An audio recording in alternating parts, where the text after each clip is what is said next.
M है interview clear करना, right? आप सिंपल अंग्रेजी बोलने पे फोकस करो, जैसे मैं एकदम सिंपल बोलती हूँ। आराम आराम से बोलो, भागने की ज़रूरत नहीं है, तसल्ली से बोलना। कोई सवाल आगे से आए, 2 सेकंड का पॉज लो, पॉज लेके आराम से स्माइल करो। Whatever you're answering, always start with a smile. वहाँ पे ये आधा बैटल वन हो जाता है, समझ रहे हो? Start with a smile, take 2 second pause, जहाँ पे भी लगे you're running short on your thoughts, बोल दो, sir can I take 2 seconds, बोल दो। पता है लोग मदद करना चाहते हैं आपकी। अगर मैं यहाँ स्टेज पे बोलना शुरू करूँ और मैं अटक जाऊँ, मैं फंबल करूँ, ऐसे करने लगूँ, सच बताओ तुम सब डर जाओगे ना।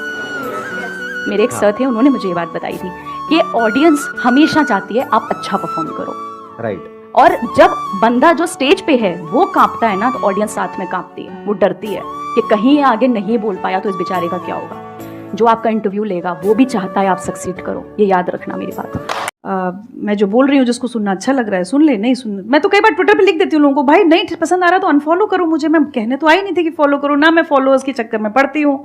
ज़्यादा चिंता कभी नहीं करनी चाहिए। ये तय है कि आप जितना आगे बढ़ेंगे आपको खींचने वाले रहेंगे। जब आप अपनी मंजिल पे पहुंच जाएंगी तब बहुत सारे ऐसे रिश्तेदार आ जाएंगे जिनको आपने जिंदगी में देखा भी नहीं था।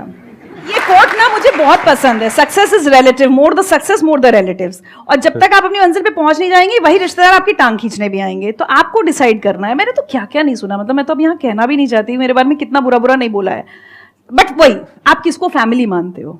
सो if your nearest and dearest family and your closest friends are convinced with what you are doing in life, उसके बियॉन्ड आपको चिंता करने की जरूरत नहीं है। मैंने एक बार एक मेडिटेशन कैंप में बड़ी अच्छी चीज़ सीखी थी कि ये करना घर जाके सब लोग, एक्सरसाइज हो सकता है आपने कहीं सिखाई भी हो। एक डॉट बनाइए जो आप हैं, उसके बाद सर्कल्स बनाते जाइए बाहर। तो इमीडिएट आपके बाद वाले सर्कल में फैमिली कौन, ठीक है, तो वो अगर मेरी मदर या मेरी नियर एंड डियर वंस हैं, उन सबको तो पता है, बहुत बोलती है, कोई बात नहीं, they all fine with it. उसके बाद रिश्तेदार क्या बोलते हैं, उनकी ना एक लेवल के बाद चिंता करनी बंद करनी पड़ेगी। मैं बहुत छोटी थी तब से थोड़ी क्रांतिकारी रही हूँ, तो हम तो बहुत करते थे। तो ज़्यादा चिंता कर, सबसे बड़ा रोग क्या कहेंगे लोग, तो मैंने बहुत ज़्यादा चिंता ना कभी सीरियसली की नहीं लोगों की कि कोई क्या कह रहा है। I have to live my life my way. मैंने ये कहा था कि आप मिलियनेयर इसलिए मत बनिए, पैसे में प्रॉब्लम नहीं है। आप भी कहते हैं, ये मैंने आपके सेशंस में भी देखा है कि पैसे में प्रॉब्लम नहीं है, आप पैसे को यूज़ कीजिए, जो करना है करिए, खुश रहिए, उसको एंजॉय करिए। बट इसलिए मिलियनेयर मत बनिए क्योंकि सबने कहा है कि हासिल करनी होती है, पैसा बहुत अच्छी चीज है और पता नहीं ये हो जाएगा, उसके बिना आप प्रूव नहीं कर पाएंगे, उसके बिना आप इंसान ही नहीं है, मतलब आप काम के ही नहीं है। अगर आप पैसा नहीं कमा रहे, आप अच्छी पोस्ट पे नहीं है, आपकी लोग मतलब वाहवाही नहीं हो रही है सोशली, इसलिए पैसा मत कमाइए। पैसा इसलिए कमाइए या फिर कुछ भी करिए इसलिए करिए क्योंकि आप वहां तक पहुंचते पहुंचते जो बन जाएंगे वो इतनी वैल्यूएबल चीज है, आपकी डिसीजन मेकिंग, आपकी रिस्क टेकिंग। बेसिकली आप बिजनेस या कोई भी काम जब रिस्क टेकिंग, मतलब जो भी ऐसा काम है जो थोड़ा सा पाथ से हटके है, जो नॉर्मल ट्रेडिशन से हटके है, वहां पे आप लाइफ सीखते हैं। मतलब बिजनेस क्या है, लाइफ के जैसा है, जो मुझे समझ में आया है, या कोई भी नया काम जिसमें इम्परमानेंस है, कभी भी खत्म हो सकता है, लाइफ भी कभी भी खत्म हो सकती है। दूसरा, रिस्क लेना ही पड़ेगा आपको, आपकी जो स्टेबिलिटी है, मतलब जैसे लाइफ चलती है वैसे ही कुछ भी आप नया करते हैं तो वो वैसा ही है। आप जिंदगी सीख रहे हैं, अगर आप काम सीख रहे हैं, कुछ भी काम कर रहे हैं। दुख देखिए किसी के प्रॉब्लम्स को एक बोलता है मेरी जिंदगी अच्छी नहीं चल रही, वो बता रहे मेरी उससे भी खराब है।